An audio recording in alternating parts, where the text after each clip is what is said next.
Assalamualaikum warahmatullahi wabarakatuh.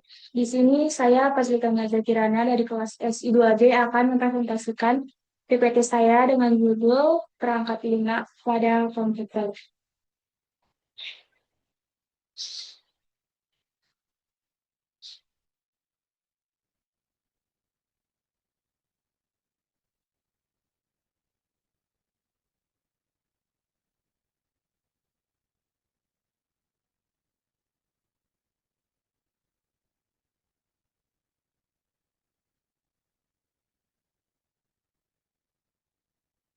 Definisi sistem operasi atau operasi sistem. Sistem operasi atau operasi sistem OS adalah perangkat lunak utama yang berfungsi mengatur seluruh sumber daya komputer, baik perangkat keras maupun perangkat lunak. OS menjadi perantara antara pengguna dengan komputer sehingga pengguna tidak perlu memahami cara kerja hardware secara langsung. Tanpa sistem operasi, komputer tidak dapat digunakan secara efektif, karena tidak ada yang mengatur proses kerja di dalamnya. Manajemen proses mengatur jalannya. Ini yang kedua, fungsi sistem operasi. Manajemen proses mengatur jalannya program agar dapat berjalan secara teratur dan efisien. Manajemen memori mengatur penggunaan RAM agar tidak terjadi benturan antar program, dan manajemen file mengatur penyimpanan, penghapusan, dan pengelolaan data. Manajemen perangkat keras mengontrol perangkat seperti keyboard, mouse, dan printer, serta keamanan sistem yang melindungi data dan sistem dari akses yang tidak sah. Macam-macam software. Yang pertama ada software system atau sistem software. Software yang berfungsi mengatur dan mengelola perangkat keras serta menjadi dasar agar komputer bisa berjalan. Contohnya Windows, Linux, dan macOS. Yang kedua ada software aplikasi atau application software. Software yang digunakan untuk membantu pengguna melakukan pekerjaan tertentu. Contohnya seperti Microsoft Word atau Magnetic Document, Microsoft Excel mengubah data, Google Chrome atau Internet, dan Adobe Photoshop atau edit gambar. Yang ketiga, dia ada software pemrograman atau programming software. Software yang digunakan untuk membuat program atau aplikasi lain, contohnya seperti Visual Studio Code atau Dev minus C++ dan Python. Yang keempat ada software utility, software tambahan yang membantu menjaga dan mengoptimalkan kinerja komputer. Contohnya seperti cleaner atau membersihkan sampah, OVS antivirus atau keamanan, dan WinRAR atau compress file. Lisensi perangkat lunak. Lisensi perangkat lunak itu terdiri dari beberapa macam. Yang pertama ada lisensi properti komersial, yaitu software yang dimiliki oleh perusahaan atau pembuat. Pengguna harus membeli atau membayar lisensi dan tidak boleh mengubah atau menyebarkan tanpa izin. Contohnya seperti Microsoft Word atau Adobe Photoshop. Yang kedua ada lisensi open source, yaitu kode sumber atau source code terbuka untuk umum, boleh digunakan atau dimodifikasi dan disebarkan, contohnya seperti Linux atau Mozilla Firefox. Yang ketiga ada freeware, yang gratis digunakan tanpa biaya, tapi kode sumber biasanya, tapi kode sumbernya biasanya bisa diubah, contohnya seperti Google Chrome. Yang keempat ada shareware, bisa digunakan gratis dalam waktu terbatas atau trial. Setelah itu harus bayar untuk versi penuh, contohnya seperti WinRAR. Yang terakhir ada public domain, tidak memiliki hak cipta. Biasanya bebas digunakan, diubah, dan disebarkan tanpa batas. Di sini saya akan memberitahu langkah-langkah mendownload Windows 10 iOS. Wah, sini.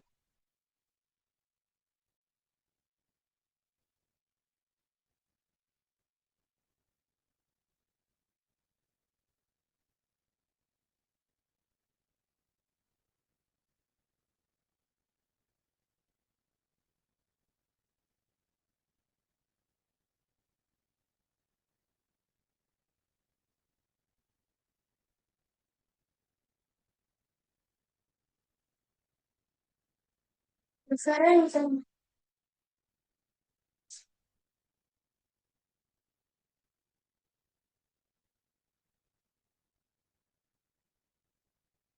yang pertama, ketik searching download Windows 10 ISO, lalu klik unduh citra di Windows 10 atau berkas ISO,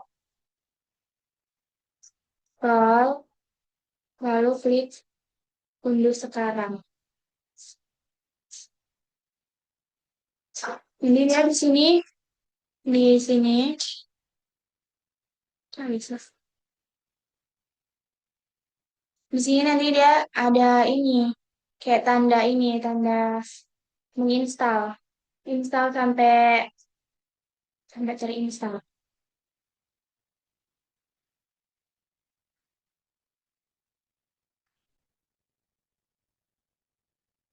Kalau dia terinstall,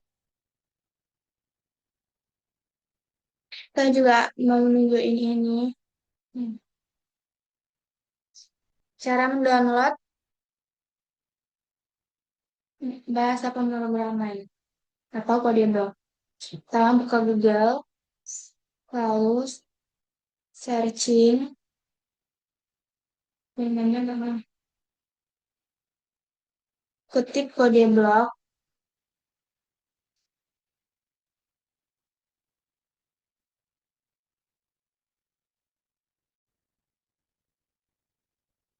kode blok,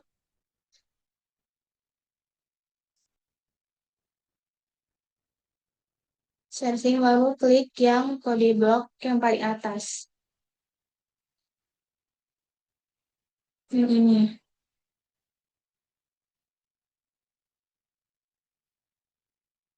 Setelah diklik,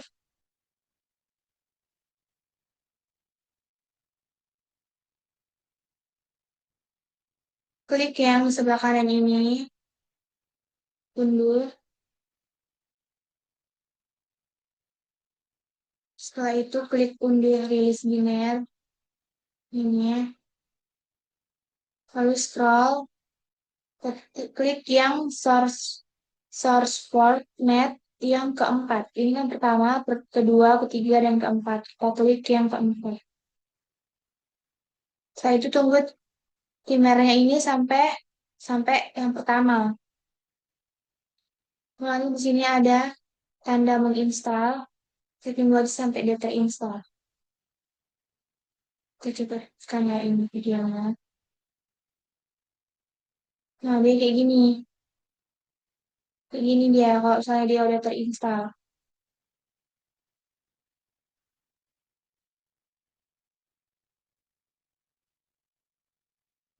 Hmm. Saya akan melanjutkan membacakan PPT saya. Yang selanjutnya ada generasi pertama pada tahun 1940 sampai 1950. Generasi pertama, pada generasi ini belum terdapat sistem operasi. Komputer seperti ENIAC dijalankan secara manual oleh operator. Instruksi diberikan menggunakan bahasa mesin yang sangat sulit dipahami. Setiap program dijalankan satu persatu tanpa otomatisasi. Proses kerja sangat lambat dan tidak efisien. Selanjutnya, yaitu generasi kedua.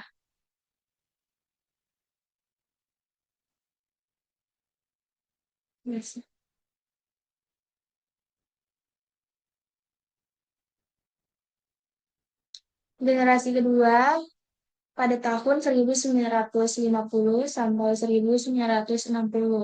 Di sini dijelaskan mulai muncul konsep sistem operasi sederhana seperti batch processing system. Lalu program dikumpulkan dalam satu kelompok atau batch dan dijalankan secara berurutan. Menggunakan media seperti punch card untuk memasukkan data dan pengguna tidak berinteraksi langsung dengan komputer saat proses berjalan. Generasi kedua ini lebih efisien dibanding generasi pertama, namun masih terbatas penggunaannya.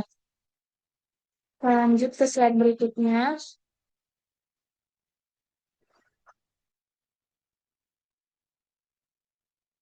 Ini ada generasi ketiga pada tahun 1960 sampai 1980. Generasi ketiga ini muncul sistem operasi dengan kemampuan multiprogramming. Beberapa program dapat dijalankan secara bersamaan, diperkenalkan sistem time sharing sehingga banyak pengguna bisa memakai komputer secara bergantian. Komputer menjadi lebih interaktif dibanding sebelumnya. Contohnya seperti Unix dan IBM atau OS 360. Slide selanjutnya, generasi keempat pada tahun 1980 sampai 2000. Generasi ini memunculkan komputer pribadi atau PC yang digunakan oleh masyarakat luas. Sistem operasi mulai menggunakan Graphical User Interface atau GUI sehingga lebih mudah digunakan. Pengguna tidak perlu lagi mengetik perintah secara kompleks, serta sistem operasi menjadi lebih ramah pengguna atau user-friendly. Contohnya seperti Windows dan Mac OS.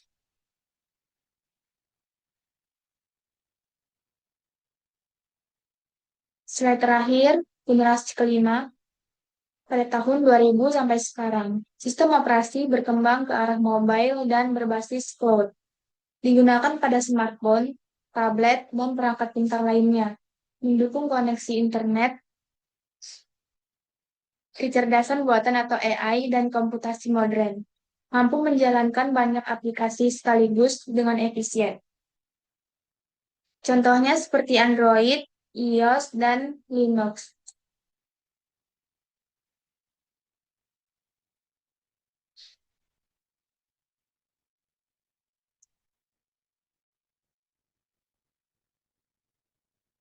Slide berikutnya tentang perkembangan sistem operasi dari sistem manual menjadi otomatis. Ini menjelaskan bahwa dari satu program ke banyak program atau multitasking, dan dari tampilan teks menjadi grafis, dari penggunaan terbatas menjadi penggunaan luas di berbagai perangkat, dari offline menjadi berbasis internet dan cloud.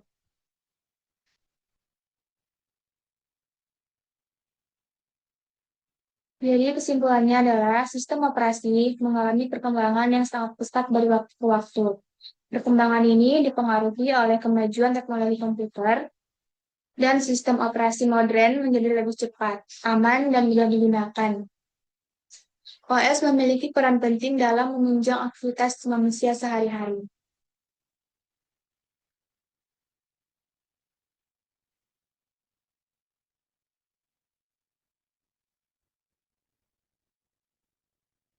Sekian dari presentasi saya. Kurang lebihnya, saya mohon maaf. Saya ucapkan terima kasih. Wassalamualaikum warahmatullahi wabarakatuh.